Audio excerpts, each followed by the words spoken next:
So I want to talk a little bit about how we went about changing to a different steering wheel from the stock wheel in our Corvette. Anybody who owns these Corvettes or has driven these Corvettes knows that on the steering wheel you have all the controls to control the digital dash. So if you want to turn on rev matching, if you want to change the dash display or anything like that, it's all on the steering wheel. So obviously this steering wheel doesn't have any of those buttons. It has our push to talk button for our comm system, but it doesn't have any of those buttons. So what I did was, this is our NRG quick release hub, and this wire here was the wire going into the stock steering wheel that had the controls for our dash. So that's coming out from behind the short hub from NRG.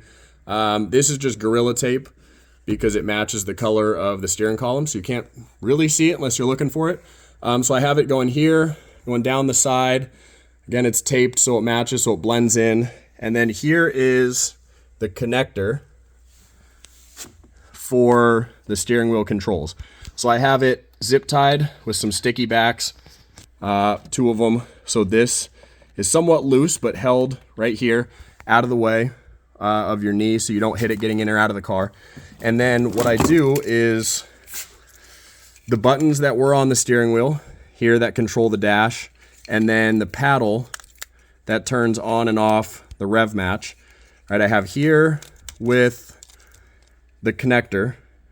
So when I turn the car on and I need to adjust any settings on the dash, obviously I'm not doing this while I'm racing, but first start when I get to the race, I can get all my settings squared away. So when I start the car, I plug this in here, just like that. I'll snap it in, and then I will use the buttons while the car is warming up to get all my settings on the dash where I like them. And then I unplug this. The car saves the settings. As long as this is unplugged, none of the settings change.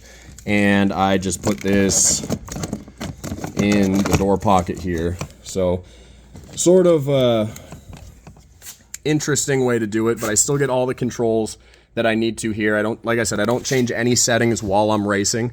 All of my suspension settings, my steering settings, everything like that is done on the center screen or this knob here. That's also how I turn off my traction control and stability control. And then my throttle sensitivity and my comms setup is right here in the middle of the car. So I just use this when I start the car up before sessions, and then I unplug the buttons and I put them in the door. And that's how I got around changing to a racing steering wheel, but still having the buttons and the ability to change my dash before or after sessions.